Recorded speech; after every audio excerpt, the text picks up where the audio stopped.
वसुदेवसुतं देवं कंसचाणूरमर्दनं देवकी परमानन्दं कृष्णं वन्दे जगद्गुरुं कृष्णं वन्दे जगद्गुरुं कृष्णं वन्दे जगद्गुरुं।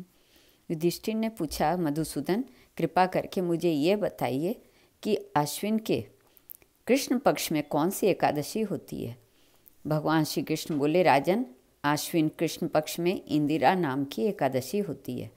इसके व्रत के प्रभाव से बड़े बड़े पापों का नाश हो जाता है। नीच योनियों में पड़े हुए पितरों को भी यह एकादशी सद्गति देने वाली है। राजन, पूर्व काल की बात है, सत्ययुग में इंद्रसेन नाम से विख्यात राजकुमार थे, जो अब महिष्मतीपुरी के राजा होकर धनपूर्वक प्रजा का पालन करते थे।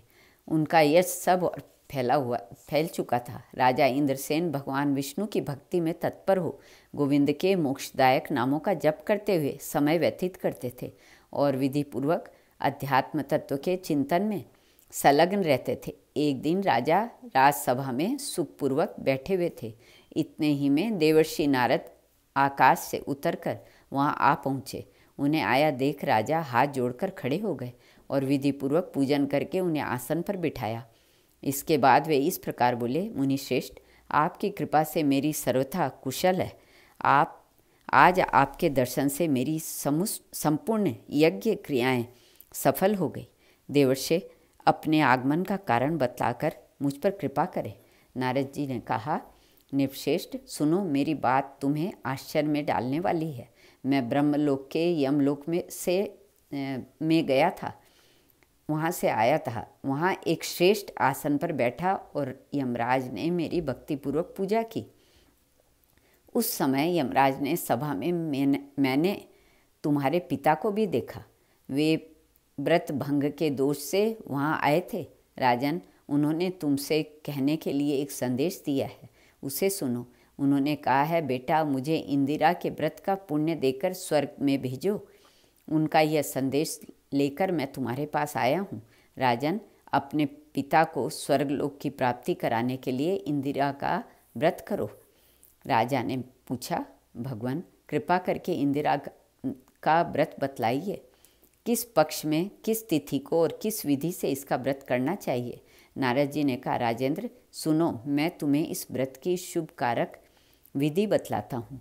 आश्विन मास के कृष्ण पक्ष में दशमी के उत्तम दिन को श्रद्धायुक्त चित्त से प्रातःकाल स्नान करें। फिर मध्याह्न काल में स्नान करके एकाग्र चित्त होकर एक समय भोजन करें तथा रात्रि में भूमि पर सोए। रात्रि के अंत में निर्मल प्रभात होने पर एकादशी के दिन दातुन करके मुंह धोए।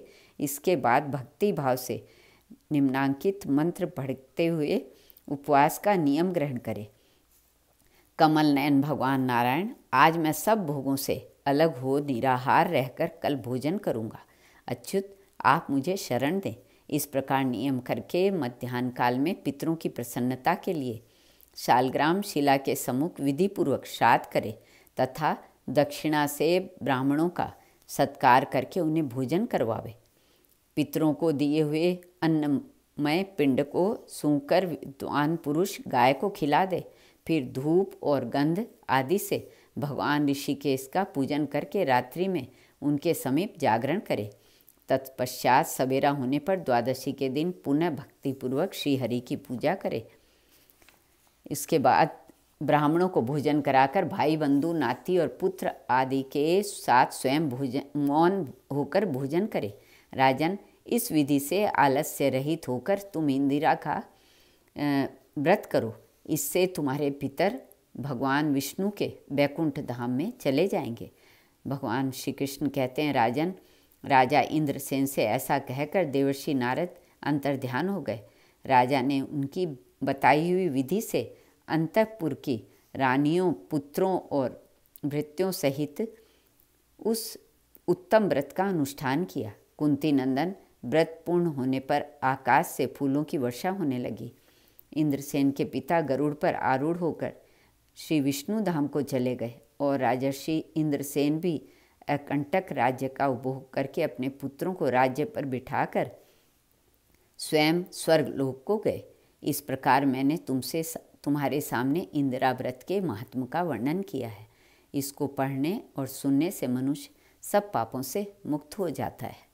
श्री कृष्ण अर्पणमस्तु।